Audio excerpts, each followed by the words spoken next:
저는 늘 완벽하다는 평가를 듣고 싶었어요. 회사에서도 늘 완벽한 모습을 유지하는 이유였죠. 늘 깔끔하게 다린 셔츠에 정장 바지를 입고 다녔는데 치마도 입고 원피스도 입는 다른 사원들과는 출발선부터가 달랐어요. 신입사원 공채 점수 1등이라면서요? 네, 팀장님. 그럼 뭘 시켜도 잘할 자신이 있겠네요. 시켜만 주십시오. 뭐든 하겠습니다. 그 한마디로 출근 첫날부터 고생길이 시작됐죠. 내가 너무 잘난 체를 해서 팀장이라는 작자가 내 콧대를 꺾고 싶었나 싶을 정도였죠. 첫날부터 야근은 기본, 팀장님이 퇴근하기 전까지 퇴근은 꿈도 꿀 수 없었어요. 심지어는 팀장님이 퇴근해도 시킨 일이 남아서 제가 퇴근하지 못한 날도 많았죠. 그렇게 1시간도 못 자고 다시 출근하는 날이 많았지만 단 한 번도 머리카락 한 올도 삐져나오게 출근한 적은 없었어요. 일 외에 그 어떤 감정 낭비도 한 적 없었고요. 그 이상한 남자를 만나기 전까지는요. 대리님, 머리에는 뭘 바르시는 거예요? 지금 그게 왜 궁금하죠? 아니, 잔머리 하늘도 안 나오는 게 신기해서요. 저도 한번 사서 써볼까 하고요. 비밀이에요. 그러니까 그런 거 궁금해할 시간에 시킨 일이나 하세요. 우리 회사로 새로 들어온 신입사원이었는데 공채로 들어온 사원은 아니었어요. 중간에 특채로 들어왔다는데 어딘가 건방지고 게을러 보였죠. 하필 그 신입의 사수가 제가 됐는데 솔직히 너무 귀찮았어요. 할 일도 많은데 나보다 일 없는 사람들한테나 맡길 것이지 왜 내가 이런 일까지 해야 하나 싶더라고요. 그즈음 저는 최연소 과장 승진을 앞두고 있었거든요. 곧 과장으로 승진하신다는 소문이 있던데요. 진짜 빠른 거 아닌가요? 신입이 참 귀가 밝네요. 그래야 살아남죠. 누구한테 줄을 설 것인가? 하도 어이가 없어서 저도 모르게 콧방귀를 뀌었죠. 뭐예요? 실력으로는 영 자신이 없나 봐요? 아, 우리 대리님은 오직 실력으로만 올라오셨구나. 왜 비꼬는 걸로 들리죠? 그건 아닌데. 그렇게 아등바등 일만 하면 재밌나 싶어서요. 농담도 전혀 안 하시고. 머리에 뭐 바른 건지도 끝까지 안 알려주시고. 시중에 좋은 제품 많은데 왜 내가 쓰는 거에 이렇게 관심이 많죠? 그러니까요. 세상에 여자는 많은데 왜 자꾸 내 취향도 아닌 사람한테 눈길이 가나 모르겠네. 순간 이게 무슨 소린가 싶었어요. 최 사원, 지금 뭐라고 했어요? 그냥 이름 불러주시면 안 돼요?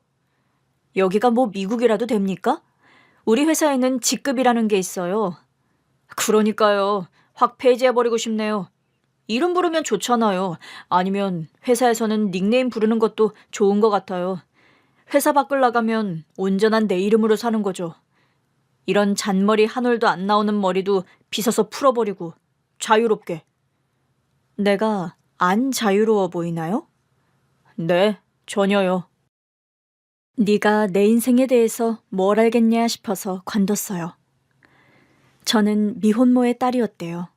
너무 어릴 때라 그런지 기억이 없어서 그런가 보다 해요. 고아원을 나오면서 들었어요. 제가 3살 때 엄마가 병으로 돌아가시면서 제가 고아원에 왔다고 하더라고요. 엄마 혼자 저를 길렀고 가족은 물론 지인들과도 아예 연을 끄는 건지 저를 돌봐줄 사람이 아예 없었다고 해요. 저도 어릴 때는 해맑았어요. 고아원 친구들과 어울려 노는 것도 좋아했고요. 그런데 입양되어 떠나는 친구들을 볼 때마다 어떤 위기의식을 느꼈던 것 같아요. 어떤 애는 부잣집으로 간다고 했고 어떤 애는 외국으로 간다고 했어요. 초등학생 때 이상해서 고아원 선생님께 여쭤본 적도 있어요. 선생님, 저는 왜 입양 안 가요? 선생님은 난처한 듯 저를 보셨죠. 입양은 선택돼야 갈 수 있는 거야. 어떤 애들이 선택되는 건데요? 여러 이유가 있지. 입양은 운명 같은 거야. 운명? 사랑에 빠지는 것도 운명이라고 하거든. 입양도 그런 거야. 양부모가 너희들 중 누군가에게 운명처럼 사랑에 빠져야 가능한 거지. 조금 더 커서 그 말의 의미를 제 나름의 방식으로 해석해보니 그렇더라고요. 예쁘거나 어리거나 하자가 없는 애들이 아무래도 입양이 되기 좋았고, 그런 애들에게 양부모들은 사랑에 빠진다는 것을요. 내가 별로 예쁘지 않고 입양을 가기엔 나이도 많다는 것을 알게 되면서 한동안 울적할 때도 있었지만, 파양되어 돌아오는 애들을 보면서는 생각을 바꿨어요. 내 인생은 내가 책임져야 한다. 그때부터 공부에 매달렸어요. 저는 무조건 대학에 가겠다는 생각뿐이었어요. 밥을 굶더라도 반드시 좋은 대학 학위를 갖겠다는 생각이었죠. 그러니 20살 때부터 인생이 얼마나 어려웠겠어요. 대학도 다녀야지, 먹고 살 돈도 벌어야지. 그래도 머리를 잘 썼던 것 같아요. 좋은 대학에 갔더니 과외를 할 수 있더라고요. 물론 그 정도로는 만족할 수 없어서 과외 외에도 야간에는 편의점 아르바이트도 했어요. 야간에 편의점 아르바이트를 한 이유는 손님이 많지 않아 공부하기 좋다는 이유 때문이었죠. 어차피 집이라고 해봐야 작은 방 한 칸이었다 보니 차라리 넓은 편의점 안이 더 좋았어요. 집에서 공부하려면 전기세 들지, 보일러도 돌려야지. 눈만 뜨고 있어도 돈 나가는 소리가 들렸는데, 편의점은 알아서 불도 켜져 있고 목마르면 물도 마실 수 있고 돈 벌면서 공부할 수 있는 최적의 장소였어요. 물론 일도 열심히 했고요. 잘리면 안 되니까. 그렇게 대학 4년을 다 채우기 전에 대기업에 서류를 넣었는데 붙었어요. 면접도 한 번에 붙었고요. 주변에서 다들 독하다고 하더라고요. 근데 그게 마냥 좋은 의미는 아니었죠. 동기들도 다 벌레 취급하고 선배들도 그림자 취급하더니 결국 자기 힘으로 대기업 들어갔네. 그것도 한 번에. 안 그랬으면 쪽팔려서 못 살았을걸? 다행이지 뭐. 수군거리는 동기들 사이에서 모른 척하고 있는데 선배 하나가 다가와 그러더라고요. 축하한다. 넌 잘 될 줄 알았어. 네? 남들 말 신경 쓸 거 없어. 네가 앞서 나가는 게 배 아파서 저러는 거니까. 이제부터가 더 힘들 수도 있어. 가서 열심히 해. 감사합니다. 대학 다니는 내내 별로 존재감도 없었던 선배였는데 갑자기 축하 인사를 건네더라고요. 참 희한하다 싶으면서도 어쩌면 내 세상에 내 편이 한 명 정도는 있을 수도 있다는 걸 느꼈던 것 같아요. 그러나 그 선배의 말대로 대기업 신입 생활은 결코 녹록지 않았어요. 그 시간을 겨우 버텼다 했더니 기어오르는 신입도 만나게 됐고요. 내가 전혀 자유로워 보이지 않는다던 신입에게 딱 한마디만 해줬어요. 그래요. 난 나한테 자유를 줘본 적이 없어요. 줄 만한 상황도 없었고요. 근데 최 사원처럼 주제 파악 못하고 자유롭게 살았다가는 나중에는 정말 자유가 없을 거예요. 순간 그 신입의 얼굴이 처음으로 진지해지더라고요. 늘 능글맞게 굴길래 몰랐는데 표정이 없으니 꽤 날카로워 보이는 얼굴이더라고요. 희한하게도 그날부터 신입이 제 말을 잘 듣기 시작했어요. 진짜 위기의식이라도 느낀 건가 싶게요. 얼마 후 저는 과장으로 승진했어요. 덩달아 신입도 신나하더라고요. 저 이제 과장님 줄 제대로 타는 거 맞죠? 한동안 안 그런다 했더니 또 허튼 소리. 에이, 과장님이 저 끌고 가주셔야죠. 안 그러면 저 여기서 살아남아요. 저 정신 똑바로 차렸어요. 나중에 자유롭게 살기 위해서. 넌 왜 그렇게 자유를 좋아해? 자유가 뭐 밥 먹여주니? 필요할 때가 있을 것 같아서요. 나이는 동갑이었지만 입사 시기도 직위 차이도 있다 보니 자연스럽게 말을 놓게 됐어요. 사실 그쪽에서 자꾸 말을 놓으라고 하더라고요. 우리 동갑이다 아무리 말해도 저한테만 말을 놓으라는 거예요. 그때까지 회사 안에서 말로 온 사람이 없었거든요. 처음으로 말을 놨는데 의외로 편하더라고요. 말을 놓으니 최 사원과도 더 친해졌던 것 같아요. 그런데 제가 한 가지를 간과하고 있었더라고요. 최 사원이 신입 딱지를 뗀 그날 저한테 고백을 했거든요. 우리 만나보자.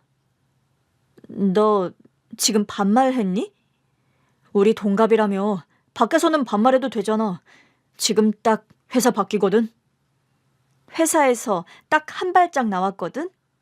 그러니까 바깥 맞잖아. 처음에는 싫다고 했어요. 나는 과장이고 너는 사원이야. 이러면서 직급으로 눌렀는데 안 눌리더라고요. 회사에서도 자꾸 저한테 뭘 챙겨주는데 다른 사람들은 신입 때 사수였다고 끝까지 의리 지키는 거냐 그랬지만 제 눈에는 그제야 그간 이 남자의 모든 행동이 호감에서 시작됐다는 게 보이더라고요. 그러거나 말거나 나는 흔들리지 않겠다. 그러면서 일에만 매진하던 어느 날이었어요. 제가 급체를 한 거예요. 점심을 먹고 회사로 돌아왔는데 그때부터 식은땀이 줄줄 나더니 정신을 못 차리겠더라고요. 다들 약도 사다 주고 하는데 아무 효과가 없었어요. 아무래도 안 되겠다. 조퇴해라 그러는데 해야 할 일이 산더미였거든요. 그때였죠. 최 사원이 와서 내 손을 잡더라고요. 너무 아픈데도 이건 아니다 싶어서 뭐라고 했어요. 지금 뭐 하는 거야? 손 줘. 여기 회사 아니야. 손 주라고. 회사 안에서 손을 잡으면 어떡하냐고. 그런데 손을 뺄 힘은 또 없어서 이러지도 저러지도 못하고 있는데 그 사람이 제 손에 실을 둘둘 감더니 바늘을 들이미는 겁니다. 야, 너 뭐 하는 거야? 제 목소리가 사무실 안을 쩌렁쩌렁 울렸지만 최 사원은 상관없다는 듯 제 손에 바늘을 찔렀고 저는 또 한 번 사무실이 떠나가라 소리를 지르고 말았어요. 제 비명이 끝나자 순식간에 사무실 안이 조용해지더라고요. 그 정막 속에서 제 입에서 차마 들어주기 힘든 소리가 나오고 말았죠. 바로 트림이요. 어머!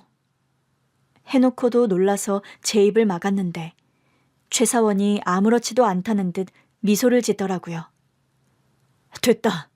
어때요? 괜찮죠? 어떻게 한 거야? 갑자기 뭐가 싹 내려가는 것 같아. 내가 어릴 때 잘 체했거든.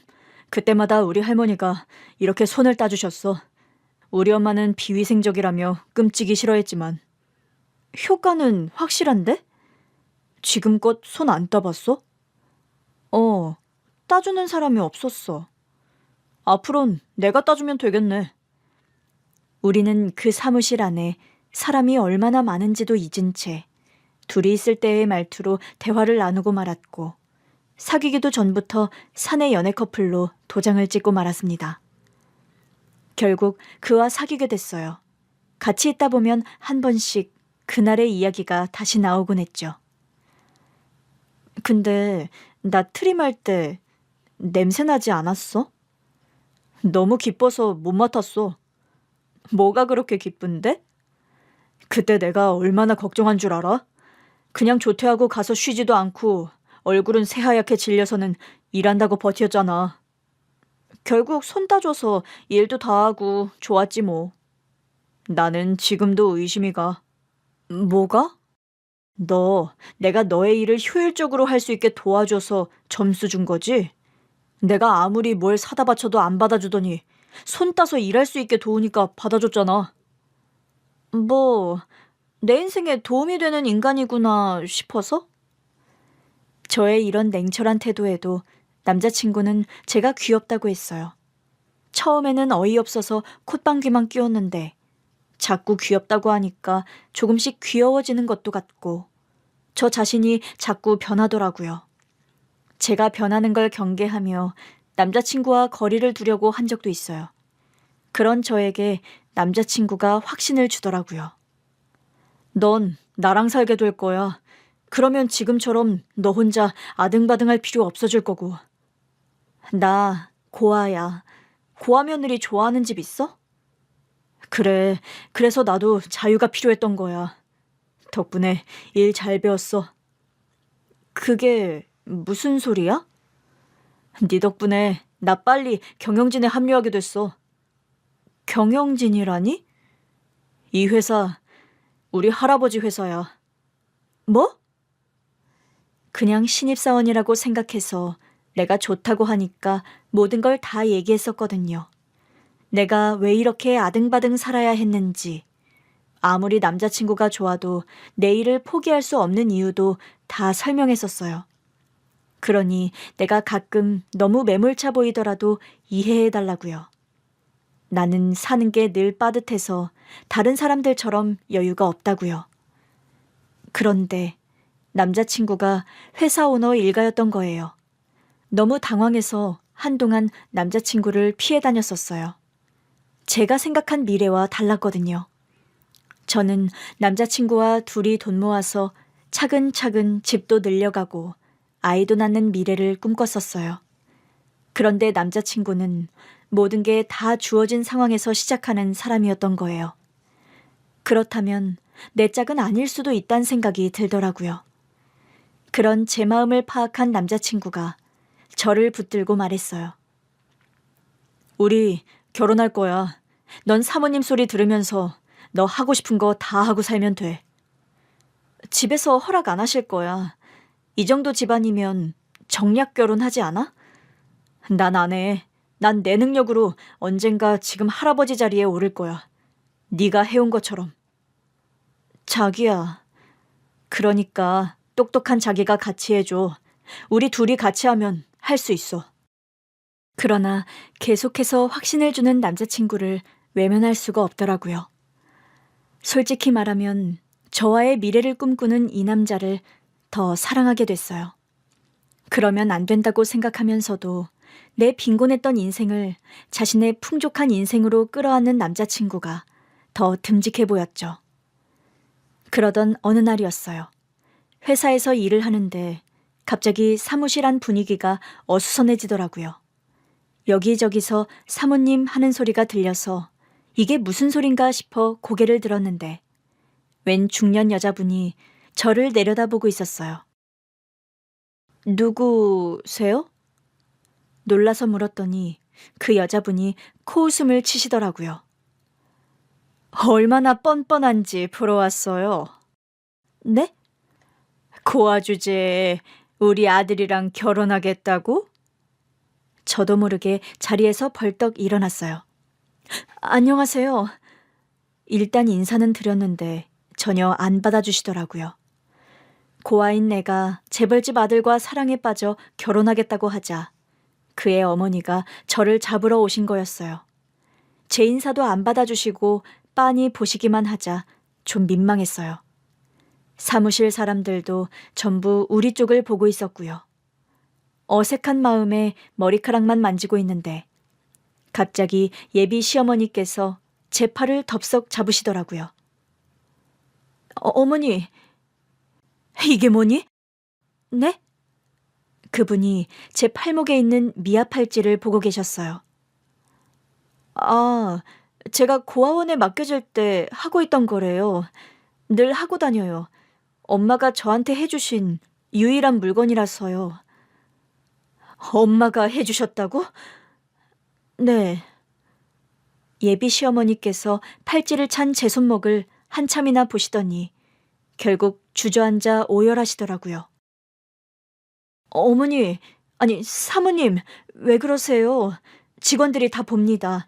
일단 나가서 말씀 나누면 어떨까요? 그래, 그러자. 근데 내가 너무 놀라서. 제가 부축해도 될까요? 그래 줄래? 분명 저를 잡아먹을 기세로 들어오셨는데 갑자기 아주 누그러진 말투로 제 손을 잡으시더라고요. 저는 남자친구의 어머니를 모시고 일단 밖으로 나왔어요. 그분이 차로 가자고 하시더라고요. 내가 회사에는 말해놓을 테니까 일단 가자. 어디로요? 보여줄 게 있어. 저한테요?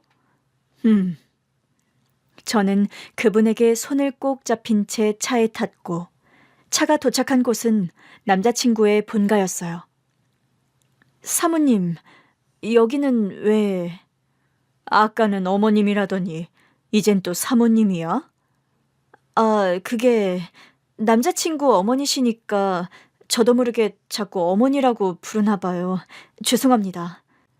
어머니라고 해. 내 아들 여자친구인데 사모님은 좀 그렇잖아? 네? 들어가자. 근데 들어가도 될까요? 여긴 내 집이야. 어머니, 아버님 계신 진짜 본가는 따로 있어. 들어가자. 시어머니께서는 잠깐 기다리라고 하시더니 방으로 들어가셨어요. 이러지도 저러지도 못하고 있는데 일하시는 분이 안내해 주시더라고요. 편히 앉아 계세요. 혹시 음료는 뭐로 준비해 드릴까요? 네? 그래도 어머님이 나오셔야. 사모님께서 미리 준비해 드리라고 하셨어요. 마침 오전에 사모님이 좋아하시는 제과점에서 쿠키를 들여왔는데 커피랑 같이 내올까요? 그럼 어머님 것도 같이 준비 좀 부탁드려요. 예, 알겠습니다. 편한 자리에 앉아 계세요. 마음 편히 먹으셔도 될 것 같아요. 네? 우리 사모님이 절대 누굴 집에 들이시는 분이 아니거든요. 보통 손님은 본가 가서 맞으시니까 이 집은 사모님이 허락한 사람 외에는 들어올 수가 없어요. 아, 그래요? 저를 안심시켜 주시는 가정부 아주머니께 감사했어요. 그러나 마음이 초조한 건 어쩔 수가 없더라고요. 남자친구에게 메시지라도 보내놓을까 했지만 괜한 걱정만 시킬 것 같아 그만뒀어요. 그때였죠.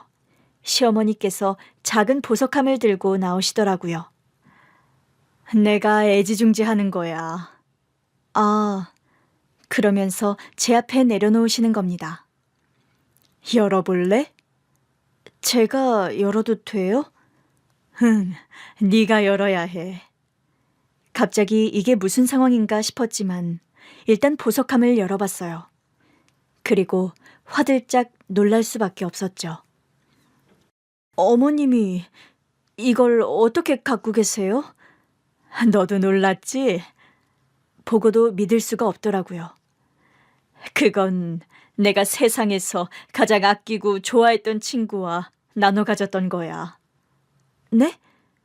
내가 해준 거였어. 은으로 만든 거였지. 설마... 아무래도 네 엄마가 내가 찾던 그 친구였나 봐.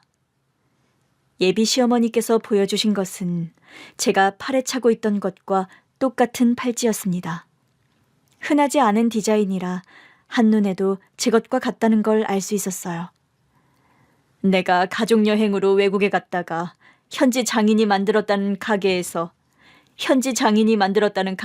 사온 거거든. 이 지구상에 딱 2개 있는 거라고 했었어. 저희 엄마는 가난한 미혼모셨어요. 사모님 같은 재벌을 만났을 리가 없잖아요. 더더구나 아주 친한 친구였다니. 우리 친정도 재벌이었는데 외할아버지께서 창업 주셨어. 가난한 시골 농부 아들로 태어나 자수성가하신 분이었지. 그래서 할아버지는 우리가 재벌가 자식이라는 이유로 특별한 공부를 해야 한다고 생각하지 않으셨대. 그래서 나도 일반 고등학교에 진학했었거든. 그때 너희 엄마를 만난 거지. 정말요? 이 팔찌가 정말 너희 엄마 것이었다면 분명해. 내가 그 고등학교를 2학년 1학기까지 다녔거든. 그즈음 외할아버지가 돌아가셨는데 엄마가 바로 나를 사립고로 옮겼어. 그러면서 네 엄마랑 헤어졌지. 아직 믿기진 않아요. 그렇겠지. 나도 아주 얼떨떨하단다. 그런데 그 팔찌는 말이야. 내가 이만큼 살아오면서 같은 걸 한 번도 본 적이 없어. 내가 너희 엄마를 얼마나 찾아 헤맸는데 길 갈 때마다 오가는 사람들의 팔목만 쳐다보고 다닌 적도 있어. 우리끼리 약속했거든. 어떤 약속이요? 절대 평생 이 팔찌를 잃어버리지 않겠다고. 재벌집 사모님인 예비 시어머니께서 우리 엄마와 절친한 사이였다니 놀랍더라고요. 고아원에서도 의아했대요. 어른 팔찌로 보이는 게 제 손목에 2번 감겨 있었다고 하더라고요. 너희 엄마가 내 약속을 기억했나 보구나. 그럼 어머니께서 전학 가시면서 연락이 끊겼던 거예요? 집에서 일반고에서 알던 친구들이랑은 더는 연락하지 못하게 했어. 그 바람에 연락이 잠깐 끊긴 적도 있지만 내가 찾아갔었어. 어머님이요? 너무 보고 싶어서 집안 사람들 눈피해서 찾아갔다가 걸려서 붙들려 간 적도 있었지. 로미오와 줄리엣이 따로 없었다니까. 저희 엄마가 왜 그렇게 좋으셨어요? 내가 네 엄마 덕분에 목숨을 구했다는 거 아니니. 3살 때 고아원에 갔으면 엄마에 대한 기억이 전혀 없겠네. 네. 너희 엄마 수영 선수였어. 네? 수영을 얼마나 잘했는지 몰라. 학교에 수영장이 있어서 체육 시간에 수영도 배웠거든. 그때마다 네 엄마가 체육 보조교사나 다름없었어. 체육 선생님보다 수영을 더 잘 가르쳤으니까. 와, 우리 엄마를 아는 분이 있다니 너무 신기해요. 혹시 아빠에 대해서는 전혀 모르니? 엄마가 미혼모셨다고만 들었어요. 예비 시어머니께서 한숨을 내쉬셨어요. 도대체 뭐가 어떻게 됐던 걸까? 수영 잘하고 내 목숨까지 구해준 소중한 친구였는데. 우리 엄마가 목숨을 구해줬다고요? 내가 물공포증이 있었거든. 체육 점수도 받아야 하니까 물에 들어가긴 했는데 들어가자마자 정신이 아득해지더니 물속으로 꼬르륵 잠긴 거야. 근데 애들이 좀 많아. 아무도 모르는 눈치였어. 물에 잠겨서는 저 앞에 있는 애라도 잡으려고 했는데 손에 안 닿더라고. 너무 무서워서 물속에서 발버둥은 쳤는데 아무도 못 보는 거야. 그렇게 공포 속에서 정신을 잃어가는데 갑자기 누군가가 나를 낚아채더라고. 그때 정신을 잃었어.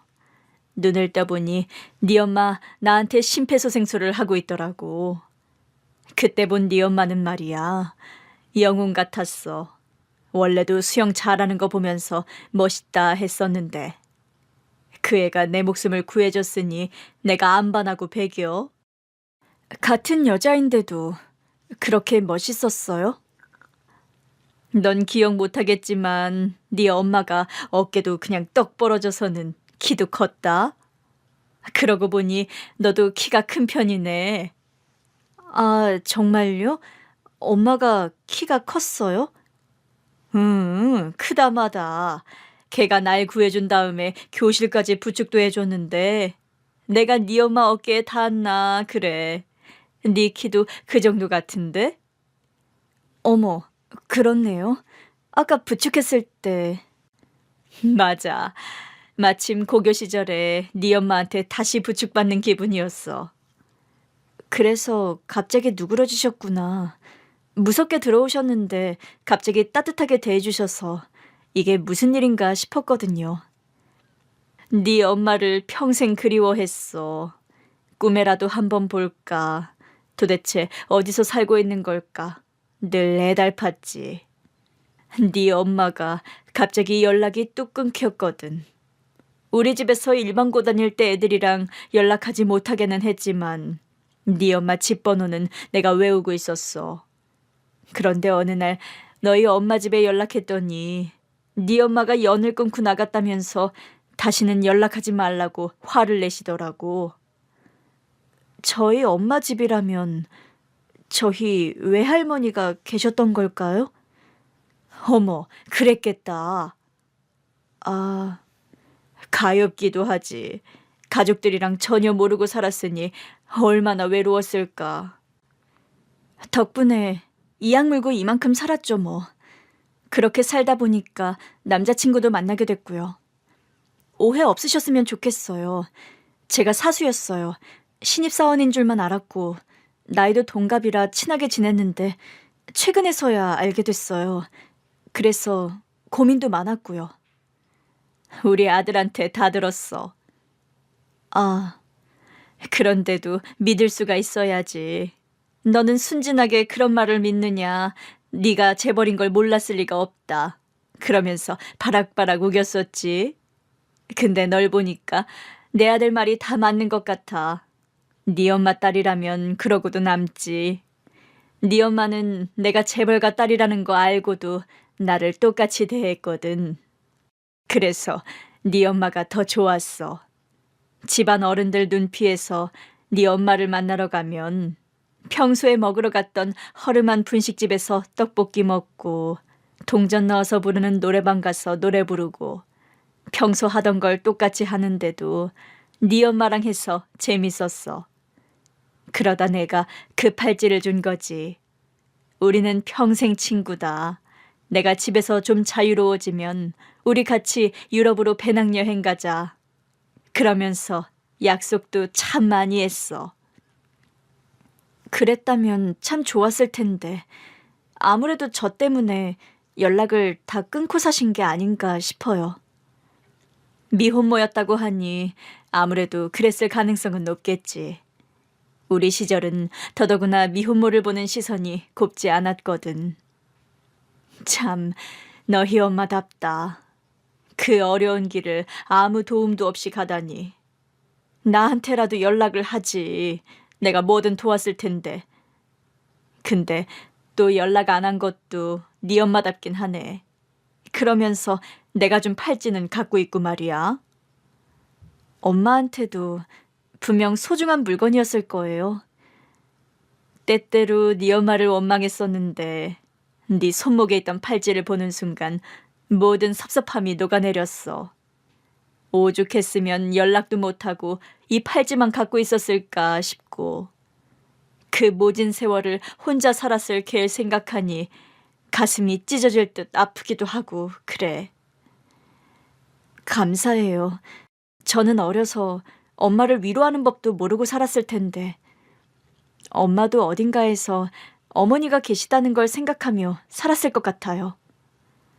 너는 존재 자체로 네 엄마의 전부였겠지. 제가요? 짐이 아니고요? 짐이라니. 네 엄마가 모든 걸 다 버리고 선택한 게 너잖아. 근데 어떻게 짐이야? 저만 아니었으면 어머니랑 유럽 배낭여행도 다니고 또래들처럼 살지 않았을까 싶어서 갑자기 마음이 아파요. 넌 아직 엄마가 안 돼봐서 그래. 엄마들은 절대 자식 낳은 걸 후회하지 않는단다. 네 엄마가 눈이나 제대로 감았을까 싶다. 이렇게 예쁜 딸을 두고 가는 심정이 오죽했겠어? 갑자기 눈물이 나더라고요. 한 번도 엄마 생각하면서 울어본 적이 없는데 이제야 엄마의 존재가 실감이 나요. 그랬겠지. 엄마에 대해 기억나는 것도 없는데 뭐 때문에 울겠어? 감사해요. 우리 엄마를 그렇게 안쓰럽게 생각해 주셔서. 그리고 제가 엄마의 전부였을 거라고 말해 주셔서요. 사실은 늘 제 존재에 대해 부정적이었어요. 엄마 목숨을 내가 잡아먹은 것 같기도 하고, 그래서 울 자격도 없다고 생각하며 살아온 것 같아요.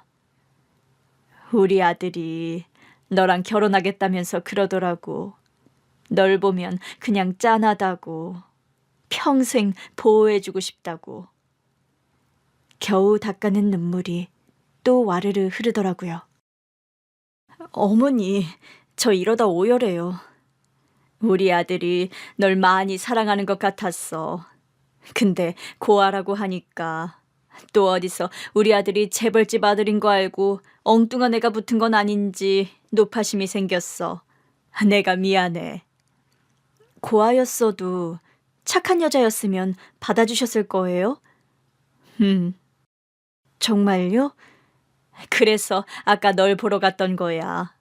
갔는데 인사만 하고 어쩔 줄 몰라 하는 널 보는데 애가 영악해 보이진 않더라고. 근데 그때 네 팔찌가 딱 보인 거지. 순간 어찌나 당황스럽던지. 저 팔찌가 왜 이 젊은 아가씨 팔목에 있나 싶고 어디서 주운 건가까지 생각했다니까. 근데 가만 보니까 네 엄마랑 너무 닮은 거야. 그때부터는 머리가 다 어지럽더라고. 우리 아들 말이 네가 고아라고 했으니 네가 내 친구의 딸이라면 내 친구는 이미 저 세상 사람이라는 거잖아. 그래서 주저앉으셨던 거예요? 나는 그래도 살다 보면 한 번은 만날 줄 알았거든. 많이 놀라셨겠네요. 죄송해요. 제가 계속 어머니를 놀라게 한 것 같아요. 네가 죄송할 게 뭐가 있어? 이제야 의문이 풀린 거지. 내 친구가 연락하지 못한 이유가 있었구나 하고. 사실 저는 엄마 사진도 없어요. 얼굴도 잘 몰라요. 그래? 잠깐만. 시어머니께서 방으로 가시더니 얇은 사진첩을 들고 오시더라고요. 우리 집에서 하도 일반 곳대 친구들을 못 만나게 해서 겨우 하나 건진 사진. 하나요? 행여나 상할까봐 사진첩 한가운데다 딱 붙여놨어. 시어머니께서 사진첩을 펼치셨는데 정말 사진이 딱 한 장뿐이더라고요. 교복을 입고 찍은 단체 사진이었어요. 수학여행 갔을 때 원래는 너희 엄마랑 둘이 찍은 사진도 있었는데 우리 엄마한테 걸려서 다 태워지고 겨우 이거 하나 남았어. 여기 있다. 이 친구가 너희 엄마. 시어머니께서 손끝으로 한 소녀를 가리키셨어요. 정말 혼자 키가 멀대같이 큰 여자가 끝에 서 있더라고요. 어머, 진짜 키가 컸네요. 넌 잘 모르겠지? 지금 너랑 똑같이 생겼어.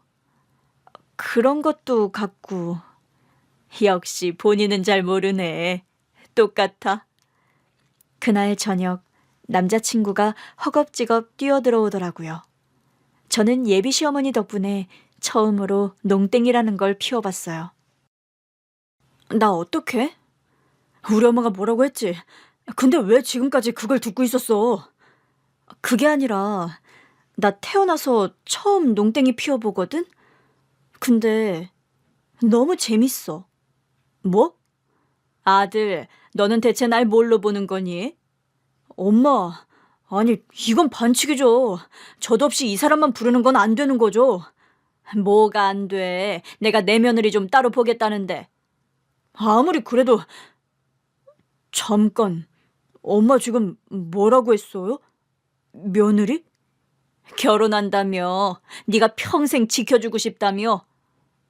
그래서 허락하신다고요? 네 아버지가 빨리 돌아가신 게 늘 적적했는데 이제 보니 이런 날을 대비한 하늘의 뜻이었나 싶기도 하다. 네 아버지가 살아계셨으면 어림도 없는 일이었겠지. 근데 나는 이 결혼 찬성이야. 엄마, 정말? 그래, 네 아버지가 안 계셔서 처음으로 다행이다 싶다. 나는 얘를 내 며느리로 데리고 살아야겠어. 그러면서 시어머니께서 제 손을 잡으시자 남자친구 눈이 휘둥그레지더라고요. 엄마, 왜 내 아내를 엄마가 데리고 살아요? 내 딸처럼 내가 아껴주려고 그런다. 왜? 우리 여기 들어와 살라고요?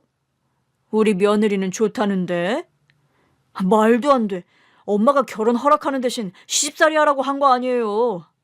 아들, 나는 네 아빠 먼저 보내고 이 집에서 혼자 사는 걸 아주 좋아했던 사람이야.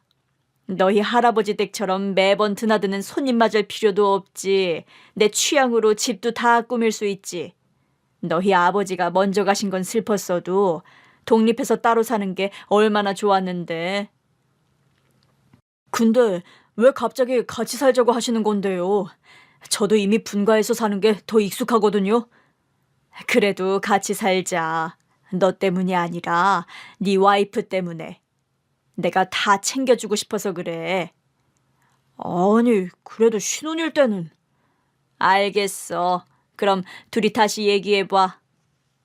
시어머니께서 살짝 삐치신 것 같더라고요. 그래서 제가 남자친구를 데리고 일단 정원으로 나왔어요. 자기야, 눈치 좀 챙겨야지, 어? 분위기 좋은데 왜 이래? 그래도 감당 못할 약속은 하면 안 되지. 난 자기 시집살이 절대 못 시켜. 가뜩이나 고생하며 살았는데 그럴 순 없지. 어머니가 내가 딸 같대. 아니, 갑자기 이게 무슨 일이야? 우리 엄마 분명 마음에 안 들어 하셨는데. 뒤늦게 알았어. 엄마가 사무실에 찾아가셨다며. 아까는 나도 좀 놀라긴 했지. 분위기가 이상했다던데. 내가 놀랄만한 이야기 들려줄까? 남자친구에게 모든 이야기를 들려주자 남자친구도 정말 깜짝 놀라더라고요. 그게 사실이야? 우리 엄마랑 장모님이 그렇게 친한 사이였다고? 사진도 보여주셨어. 나랑 똑같대. 이 팔찌 때문에 알아보셨다고? 자기가 맨날 하고 다니던 거잖아. 이 팔찌가 어머니가 우리 엄마한테 주셨던 거래. 외국으로 가족여행 갔다가 산 거라 똑같은 디자인을 보신 적도 없대. 진짜 신기하다. 아무래도 자기가 어머니 취향을 닮았나 봐. 나 좋다고 쫓아다녔잖아. 우리 엄마가 장모님을 쫓아다녔대? 너무 멋있었대. 어머니 덕분에 우리 엄마가 수영선수였다는 것도 알게 됐어. 남자친구가 갑자기 저를 꽉 안아주더라고요. 정말 신기한 인연이다. 자기 이런 표정 처음 봐. 내 표정이 어떤데? 편해 보여. 내가 지금까지 안 편해 보였어? 난 자기랑 있을 때 늘 편했는데? 일할 때보다는 편해 보였지. 근데 늘 뭔가 쫓기는 사람 같았거든. 내가 그걸 못 채워주나 싶어서 결혼도 하고 싶었어. 나랑 결혼해서 살면 당신이 좀 더 편해질까 싶어서. 근데 오늘 보니까 이제야 좀 알겠다. 뭘? 자기의 뿌리를 모르는 게 불안했을 수도 있겠다 싶어서. 장모님 얘기 듣고 난 모습이 진짜 편해 보인다. 남자친구의 말을 듣는데 그런 것도 같더라고요. 나는 내가 누구인지 늘 궁금했거든. 가끔 거울을 보면서 내 얼굴은 누굴 닮았을까 생각도 해봤는데 아무것도 모르잖아. 알 방법이 없더라고. 근데 오늘 어머니 덕분에 학창시절 엄마 얼굴도 보게 되고 엄마가 수영을 잘했다는 것도 알게 됐어. 자기는 내 인생의 행운인 것 같아. 솔직히 내가 자기한테 도움이 될까 싶어서 계속 마음이 왔다 갔다 했는데 나 그냥 욕심낼래. 자기 붙잡을래. 자기가 나 가르쳤잖아. 근데 왜 나한테 도움이 될까 고민을 해? 나는 재벌도 아니고 자기가 높이 올라가려면 정략결혼 같은 게 더 맞을 거 아니야. 아버지 돌아가시고 후계구도에서 많이 밀렸어. 그렇다고 정략결혼을 하고 싶지도 않았어. 그건 우리 엄마 뜻.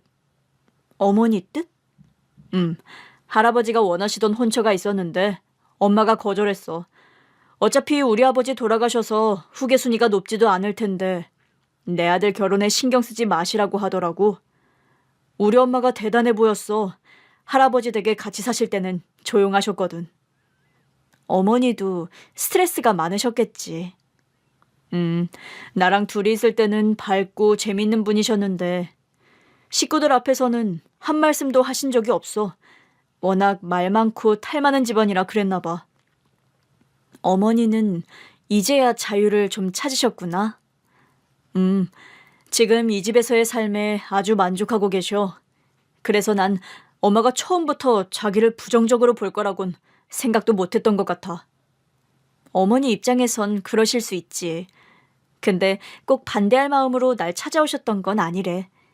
혹여나 자기가 재벌가 아들이니까 알고 계획적으로 접근한 건 아닌가 싶어서 확인하려고 오셨다고 하더라고. 내가 그렇게 야근 애가 아닌 것 같아서 안도하셨었나 봐. 진짜 스트레스였는데 장모님 덕분에 살았다. 멀리 돌아갈 길을 지름길로 가게 된 것 같아. 그러게. 나한테 엄마는 나를 낳아주고 이 세상에 사라진 의문의 사람이었는데 이제 와보니 내 결혼까지 척척 진행해 주시네? 엄마의 힘인가 봐. 우리 엄마도 나를 위해서라면 못할 게 없는 분이었거든. 결국 내가 원하지 않은 결혼 막으신 뒤 할아버지 집에서도 독립하셨어. 나더러 할아버지 회사에 들어갈 필요도 없다고 하셨고. 근데 들어왔잖아.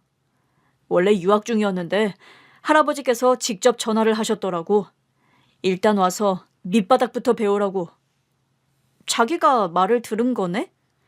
사실 나 어릴 때 영재 소리 들었었어. 정말? 할아버지도 그런 나를 진짜 예뻐하셨고. 아빠 돌아가신 뒤 더 자기 집안에 묶어놓으려고 정략 결혼 얘기하셨다가 엄마가 파르르 떠니까 무서워서 엄마한테는 연락 못 하시고 나한테 하셨더라고. 내가 엄마를 설득했다니까. 이제 할아버지도 나이 많으신데 나도 들어가서 배우고 싶다고. 결국 허락하셨어? 내가 하고 싶다고 하니까 어쩔 수 없이 해주셨지. 근데 할아버지가 나한테 그러시더라고. 이 회사 나한테 물려주고 싶다고. 그러니까 부지런히 배우라고. 그게 가능해? 할아버지가 주시겠다고 하면 가능은 하겠지. 근데 뭐 당장은 안 될 거야. 일단 할아버지 뜻을 따라보려고 노력하는 중. 자기도 하고 싶은 눈치던데? 우리 회사의 회장? 언젠가는? 남자친구의 포부는 알고 있었지만 막상 결혼을 허락받고 보니 내가 정말 이 결혼을 감당할 수 있나 걱정은 되더라고요. 그래도 인연인 건 분명해 보였어요. 어차피 가야 할 길이라면 남자친구를 위해서라도 더 당당해져야겠다 싶었죠. 우리가 결혼한다고 하자 남편의 할아버지, 할머니께서는 또 한바탕 우리 시어머니를 들들 볶으셨던 것 같아요. 말이 아예 안 통했던 건지 저한테 직접 회장님의 호출이 오기도 했어요. 처음으로 VIP 엘리베이터를 타고 회장실로 가는데 사지가 다 덜덜 떨리더라고요. 안녕하세요. 앉아라. 네. 심장이 쪼그라드는 기분을 느끼며 앉았어요. 회장님께서는 자료 같은 걸 보고 계셨는데 그때까지 저한테 시선 한 번을 안 주셨어요. 그러자 저 단전 아래에서부터 저의 도끼가 스멀스멀 올라오더라고요. 그래, 지금까지의 내 삶도 쉽지 않았어. 난 잘할 수 있어. 무슨 말씀을 하셔도 우리 신랑이랑 시어머니만 생각할 거야. 그때였죠. 회장님께서 보시던 자료를 내려놓으시더니 제가 앉아있던 소파로 와서 앉으시더라고요. 능력이 좋은 애구나. 네? 최연소 과장도 모자라 지금은 팀장직도 맡고 있다니. 우리 회사가 사람이 쉽게 빠지는 곳이 아닌데. 그런 점에선 운도 좋았습니다. 열심히 하긴 했지만요. 그래, 그거야. 그런데 갑자기 회장님이 재밌다는 듯 말씀하셨어요. 나는 그 운이라는 게 있다고 보거든. 근데 꼭 내가 열심히만 하면 된다고 하는 사람들이 있어. 아니야, 세상은 그렇게 정직하지 않아. 갑자기 무슨 말씀인가 싶더라고요. 가만히 듣고 있는데 회장님께서 한숨을 내쉬더니 말씀하셨어요. 고아인 것만 빼면 나쁘지 않아. 제 조건이요? 응, 대학도 잘 나왔고 똑똑하고 우리 회사에서 이 정도로 초고속 승진할 정도면 머리가 좋다는 거거든. 네가 내 손자를 가르쳤다고. 아, 저한테 배정이 됐어요. 너 운 좋다. 난 너의 그 운이 마음에 든다. 회장님 말씀은 그게 다였어요. 이제 그만 가보라고 하시더라고요. 이게 뭔가 싶어 얼떨떨한 심정으로 사무실로 돌아왔죠. 그런데 다음 날 인사발령이 난 겁니다.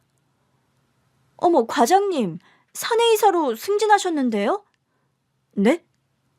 저는 정말 눈앞이 핑글핑글 도는 것 같았어요. 시어머니께 연락했는데 어머니도 모르시는 일이라고 하더라고요. 그러면서도 태연하게 그러셨어요. 결국 백기 드셨나 보네. 구색 갖추려고 자리 주시는 거니까 놀랄 거 없어.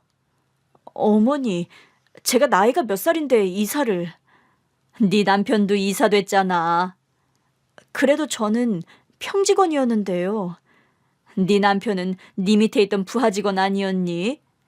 구색 갖추려고 너도 이사로 올리셨나 보다. 그래도 할아버지가 네가 마음에 드셨나 보다. 여자가 일하는 거 별로 안 좋아하시던 분인데. 그럼 저는 계속 일해도 되는 거예요? 네 남편이랑 같이 하라고 똑같은 자리에 올려주신 것 같은데. 아휴, 또 전화기에 불나겠네. 네? 왜요? 이 집안 사람들이 가만히 있겠니? 아무튼 그건 내가 처리할 테니까 너무 놀랄 거 없어. 너 벌써 놀랐다가는 이 집안에서 못 버틴다. 어머니, 저 무서워요. 갑자기 인생 역전된 것 같고 이상해요. 인생 역전 맞지 뭐. 걱정할 거 없어. 나도 있고 네 신랑도 있잖아. 넌 우리가 지킬 거니까 자리 바뀌었다고 너무 긴장할 것도 없어. 조금만 자기 눈에 안 차면 내쫓아버리는 게 그 영감탱이 심보니까. 오히려 네가 실력껏 올라온 것보다 훨씬 치사하고 더러운 꼴도 보게 될 거야. 그래도 상관없다고 생각하고 살아. 그런 자리 없어도 너희들은 평생 먹고 사는데 아무 지장 없으니까. 여차저차 하면 다 같이 외국으로 뜨자. 그놈의 집안이 우리 가족한테 계속 영향력 끼치면서 치대는 거 지겹다, 지겨워. 정말이지 재벌들의 생각은 제 머리로는 따라갈 수가 없더라고요. 결혼식도 어찌나 성대하게 치렀는지 우리 부부의 의사 같은 건 조금도 반영되지 않았어요. 그때도 시어머니께서는 그냥 한 번만 참으라고 하시더라고요. 어차피 할아버님 고집 못 꺾는다고요. 그런 절차상의 불편함, 괴로움, 놀랄만한 일이 끊임없이 일어나긴 했어도 남편과의 결혼은 좋았어요. 시어머니 댁에서 2층을 우리 부부가 쓰며 살았는데 시어머니는 정말 저를 친딸처럼 아껴주셨어요. 어머, 너 열나는데? 오늘 회사 가지 마. 중요한 회의가 있어서요. 얘는 네가 아직도 뭐 혈혈단신 뛰어다녀야 하는 평직원인 줄 알아? 너 재벌가 며느리야. 일 안 해도 될 텐데 왜 계속하려고 그래? 제가 잘하는 게 우리 신랑 미래에 도움이 될 것 같아서요. 할아버님께 점수도 더 딸 수 있을 것 같고요. 어머니 아들이요. 꿈이 회장이에요. 뭐? 우리 아들이? 네, 그 사람 포부가 엄청나요. 그래서 저도 최대한 같이 하려고요. 난 우리 아들이 그런 꿈을 가졌는지 몰랐네. 그런 애한테 후계구도에서 빠져도 된다고 했으니. 어차피 누구 말도 안 듣던데요. 결국 자기 발로 할아버님 회사에 들어간 거잖아요. 하긴 그렇긴 해. 내가 그렇게 연을 끊고 살고 싶다고 했는데도 안 됐더라. 근데 저는 남편이 포부가 있어서 좋아요. 저는 제가 혼자 살아남아야 해서 워커홀릭이 된 줄 알았는데 그냥 태생이 일을 좋아하는 사람 같아요. 좋아하는 일을 하니까 힘들지도 않고요. 할아버님 자주 뵙는데도 이젠 불편하지도 않아요. 요즘은 저한테 은근히 맛있는 것도 사주시고 저랑 얘기하는 것도 좋아하시는 것 같아요. 그래? 그 노인네가 웬일이래? 어쩐지 나한테도 사람 통해서 선물을 보냈더라니. 무슨 선물이요? 어디서 들어온 귀한 보석이라는데 시어머니 거랑 내 걸 사왔다고 하시더라고. 그러면서 시어머니 입꼬리가 실룩실룩 하더라고요. 은근히 좋으시구나 싶어서 웃음이 나던 그때였어요. 아가, 너한테 하나 묻고 싶은 게 있는데. 저한테요? 뭔데요? 사실 내가 너희 외가를 찾았어. 네? 전에 번호 갖고 있었다고 했잖아. 그래서 너희 외가를 찾았는데 외할머니랑 외할아버지는 돌아가신 것 같고 이모들이 있더라고. 혹시 만나보고 싶니? 생각지도 못한 질문에 한동안 대답을 못했어요. 근데 어머니, 잘 모르겠어요. 그래? 네. 사실 저도 어머니께서 엄마 집 전화번호를 외우고 있다고 하셨을 때 잠깐 생각은 했었거든요. 그럼 혹시 그분들을 찾을 수 있는 건가 하고요. 근데 금세 잊었어요. 결국 저를 찾지 않으셨던 거잖아요. 엄마가 미혼모로 혼자 아이 키우는 것도 다 아셨을 텐데. 엄마가 돌아가신 건 아시겠죠? 그건 알겠지. 그런데도 저를 안 찾았다면 그분들에게도 제가 아픈 존재일 수도 있잖아요. 그냥 저는 이렇게 어머니랑 우리 신랑이랑 가족이 된 것만으로도 좋아요. 충분히 행복해요. 혹시라도 나중에 생각이 바뀌면 언제든 만나보자. 나랑 같이. 네, 그냥 마음이 가는 대로 해볼게요. 그 후 아이를 갖고 출산하면서 한동안 회사 일을 쉬기도 했지만 저는 지금도 남편과 함께 워킹맘으로 살고 있습니다. 사실상 아이들은 어머니가 다 키워주고 계세요. 저는 죄송한데 시어머니께서 정말 괜찮다면서 본가 할아버님 말씀을 하시더라고요. 그 노인네가 요즘 우리 애들 보고 싶다고 하루가 멀다고 전화를 한다. 내가 콧대 높게 구는 재미에 빠져 있어. 우리 부부와 애들을 매개로 두 분은 여전히 애들처럼 기싸움을 하세요. 예전에는 위태로워 보였는데 이제는 미운정이 무섭다더니 하고 웃고 말아요. 이제 우리가 진짜 가족이 되었다는 방증이겠죠.